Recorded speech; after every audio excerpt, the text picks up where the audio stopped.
keneen Cheikh Bara Ndiaye honorable député nag moom yëkkati na ay kàddu rek ne li nga xam ne mooy exemple bi muy joxe ci prophète Mouhamed sallallahu taala alayhi wa sallam paix salut sur lui moom nee na rek ki nga xam ne mooy daal Ousmane Sonko dafa def ni sang bi maanaam yonent bi ndaxte daal c'est-à-dire ay propos yoo xam ne yonent bi sallallahu alayhi wa sallam dane bu fekkee ne ni nit ki sa doom wala sa ku mën di doon dafa def li nga xamante ne nii rek mooy daal di def ak jàdd nee na Ousmane Sonko dafa tooñ wala yu demee noonu Ousmane Sonko nag cas boobu la def ak ci kaaw Ndiaga Seck bi ñu arrêté ndax nee na Ousmane Sonko dafa xamle rek ne pareil li yonent bi def la def dafa laaj ne yëf yi nañ traité yëf yi comme ni mu war a demee. comme voilà mu ngi noonu que justice soit faite moom noonu la ko daal di xamle ci mu ne rek amu ci benn considération noonu la ko ci daal di xame amul ku muy fat amul ku muy laax lii nag waxi Cheikh Bara Ndiaye la waaye ñun gisaguñu ci mbirum Ndiaga Seck Ousmane Sonko prononcé guñ ci. waaw loolu aussi loolu c'est à tenir en compte c'est-à-dire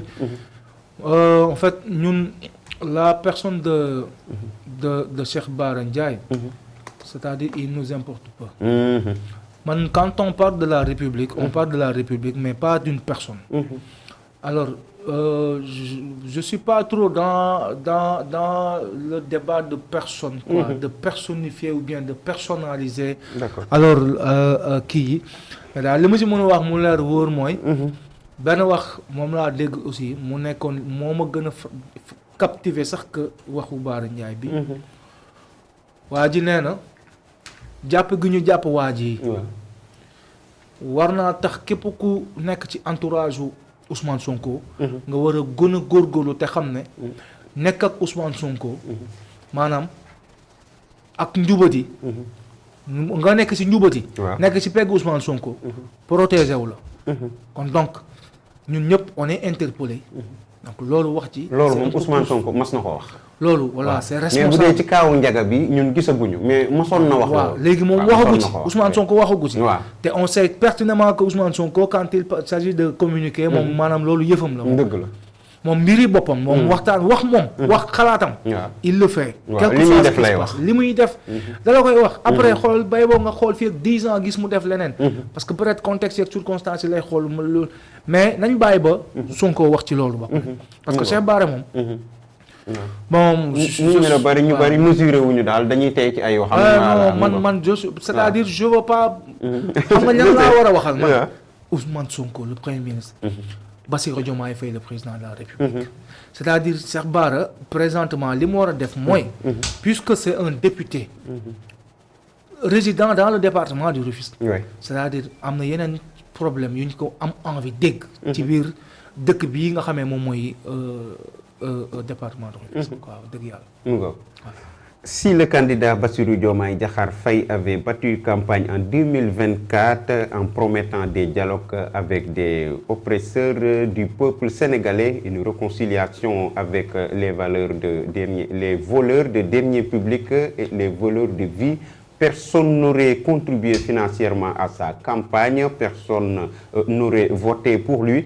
Parole signée Guy Marius Sagna moo yëkkati kàddu yooyu honorable député nag lam xam ne rek mooy président Bassirou Diomaye Diakhar Faye bu fekkee ne rek 2024 mu ne bu fekkoon ne daf ne rek dafay dialoguer ak ñi nga xam ne ay sàcc lañ nekkoon fii ci réew mi dinaan day jéem a def réconciliation juboo ak ñoom ak diom seen ay ñi nga xam ne dañoo lekk alalu réew mi nee na ñooñu rek moom àndu ca benn yoon te ñoo xamante ne kenn du ko jàppale financièrement bu boobaa yi tamit bu defee campagne it kenn du ko woteel moom daal noonu la ko xamee Guy Marius Sagna kon mu doon mbir moo xamante ne mu ngay dal ci kaw ki nga xam ne mooy njiitu réew mi président Bassirou da ko nag xaatim moom ci X-am noonu la ko daal di xamle kàddu yooyu nan nga ko gisee monsieur Mbengue. Ouais, mais aussi Guy il faut qu'il essaie de comprendre que on est dans une république quoi nekk ñu ci daayira xam nga nekkuñu ci jàkk nekkuñu ci église nekkuñu ci jumaa vraiment ñun on n'est pas régi par yenn affaires yi quoi c'est-à-dire moom moo jàpp considération yi mu jàpp nii mais c'est-à-dire on est dans une république mais la république c'est à la fois les honnêtes gens les mauvais gens les ñoom ñëpp c'est tout un ensemble donte que nag kenn bëggul lu bon mais lu ñu bon même saa ci bi ñu jël ñu jël ko jàpp loxoom ci naa mettre dans le sac dugal ko ci kaso bi sax il fait partie de la république quoi dëgg la comprendre nga c'est-à-dire waruñu beddi kenn et puisque alors ils sont pas dans le délictuel, ils sont pas dans alors une situation criminelle, mais dialogue la ñu wax. Impérativement dëkk boo mënti gis pour mu dem il faut qu'il y ait véritablement donc une symbiose des forces politiques. Tout à fait. Mënoo ñëw toog nga am pour di braquer wu rek contre les gens comme ça pour dire que non man je du ma ko. Il est impératif, c'est-à-dire mën nga wax ne moo voilà je tiens pas compte de tel lu muy wax de tel lu muy wax mais di nga toog ak ñoom. Mais le gouvernement bi ñu am nii par exemple. mais scission politique yi si am dafa garaaw. mais xoolal gouvernement bi ni ñuy wutee ci xam-xam ci li ñu wutee ci gis-gisu politique. Le premier ministre qui ose dire que bokkutuma ak Diomaye ak gis-gisu politique. mais bu dee waa république lañ koy kii te pourtant bu ñu dee table conseil des ministres ñoom ñëpp dañuy toog te le premier si boppam moo wax ne bokkutuma ak gis-gis le président Diomaye. dem na sax ba ne liggéeyatuma pour moom. comprendre nga donc pour dire quoi. donc foofu moo gën a xat. te pourtant ñu ngi xëy par mardi xaw ma mercredi di toog. autour d'une table di waxtaanee réew mi. donc pourquoi ñooñu mën a toog autour d'une table. ngay wax nii ma lay dégg. moins d'1 mètre. que ñi nga xamee ñoom ñoo nekk ci wàllum politique gi. mais dañu war a waxtaan. pour plusieurs raisons nag. benn bi moom mooy. dans la dimension politique. réew mu takk fi mu toll nii politique yi ñoo ko tax. bi ñuy wax y avait 80 et quelques personnes ñu jàkk seen bakkan c'était pas pour xeex ci wàllu économie. c'était pas pour xeex ci wàllu culture. c'était pas pour xeex ci wàllu social. c'était dans une dimension purement politique. Oui, tout à fait. il faut qu'on se dise la chose. moo am. mu ngi noonu léegi nag bu fekkee ne que loolu xewoon na. mais sa waay réew mi bi ñu tolloo ci. coow yi jotoon am. waaw. yàlla nattu coronavirus ñëw. kan moo mais c'est la première fois bi Ousmane Sonko salué daalam dem palais. wuli ji Macky Sall. On se souvient de ça. Oui, bien sûr. Pourtant c'était pas aussi catastrophique.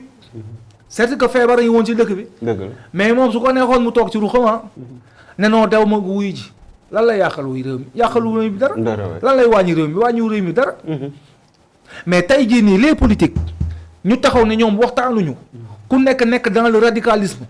loolu mën na yàqal réew mi parce que su boobaa li fi xewoon entre 2020 2021 2021 mën na fi xewaat. tension bi day gën a vif. ñaareel bi mooy waxtaanee un peu yenn ci ay parce que mais nag format bi nga xamee moom laa gis nii mu nekk moom la le président woote. man je pense que. ça pouvait être mieux. Bon loolu peut-être mën na nekk si beneen débat quoi. parce que mën na gudd. mais li ma jàpp daal mooy. waxtaan mënta ñàkk. et c'est impératif et obligatoire. am na sax yenn ci ay parce que tey jii j'ai interviewé au téléphone ak Saourou Sène. Saourou Sène ancien syndicaliste mu nekk APR. mais il a carrément dit que moom partem fu mu toll nii. dialogue bi su ma juumul le 21 la war a commencer. on est le 18 tey. 19 20 21. dans 3 jours. le 21 ba le 31. ba le 31 à peine 10 jours. te day leen période tabaski bi ni ñaa ñu am au moins 2-3 jours yoo xam duñ ko liggéey. je dis que APR jotaguñu seen ay TDR. ñi nga xam ne ñoom ñooy waa AFP jotaguñu seen ay TDR. y a énormément de partis. ou des mouvements yoo xam ne amaguñu seen ay termes de référence pour xam sur quelle base ils vont échanger. te loolu amul sens. tey jii boo toogee ba ci bés bi à 24 heures avant nga envoyer une invitation. au responsable du parti politique mais su ko neexee bañ a dem. vraiment et su boobaa lan la ñuy wax woo nañ ñëpp. te ñu bari dañuy tabaski ji sax dañuy quitter Dakar. mais attends c'est pas xam nga donc biir bi du foofu. le format pour man jàpp naa ne que ça laisse à désirer. mais waxtaan bi dafa war a am. mais gisoo ne lii kàddu yi nga xam moom mi sax bokk na ci Guy Marius Sagna bokk na ci ñi doon wax ci bàyyiwu ko ba tey sax candidature Macky Sall fu le secrétaire bu Nations Unies dégg nga lim ci wax coûté arrestation 10 000 personnes rey 86 personnes nangam Seydi Gassama dugg ci moom mu dugg ci keneen ak keneen dugg ci ñu gis yeneen ministre yëkkati ay kàddu est-ce que tam lii du rek xam bu taal bi lii du tax juboo am. te politique bi toujours wax nga ko 2021 2019 coronavirus ñëw 2021 2024 wax ji li muy rëy li ci dee ak kun ko mën di jiñ ci waxtaan lañ mujj concertation consensus am ba tey ñu daje mën a tëgg la ñuy tëgg Macky Sall joxe ci réew mi jàmm bàyyi leen ak réew mi dem te kii tey bu taxawee wax lii est-ce que wax ji Guy Marius Sagna du wax joo xamante ne da ngay sex essence di ko tuur ci taal bi. non parce que xam nga la moo tax. waaw c'est-à-dire waxtaan léegi nii. man jàpp naa ne moom moo gën ci ñoom. oui. mais peut-être ñu ngi doog a téye un peu le pouvoir. alors bu ñuy waxtaanee bu ñu waxtaanul ils vont continuer à gouverner. ah d'accord. à leur manière. à leur goût et à leur guise. waxtaan ñàkk waxtaan ils vont le faire. te bon il y a sax dégg naa encore donc le grand Sewru Sène mu ne donc est-ce qu'il y a besoin est-ce qu'il y a nécessité sax waxtaan. est-ce qu'il y a nécessité. Okay. C'est une question qui est encore sur la table. mais waxtaan fa mu am je sais pas ban orientation la waxtaan bi di jël. bu ñu waxtaanul peut-être xam nga encore une fois ma wax la nguur dafa xaw doy waar. nguur dafa yéeme. waaye nguur dafa yéeme Ablaye Wade demoon na ba ne mën na la rendre fou mën na la dofloo. waaye nguur dafa yéeme. wax pouvoir yëpp bu dajee. parce que c'est-à-dire je suis en train de me rappeler de Guy Marius Sagna bi nga xamee ne que moom laa xamoon quoi. voilà ginaar gu dee sax mu daw ñëw si meeku ne waaw lii warul am malheureusement voilà léegi beneen Guy lañ gis. la chose est ailleurs quoi. wax dëgg yàlla. mu ngo xam nga muy noonu. mu ngo yàlla baax na. mu ngo muy loo xamante ne ni lu.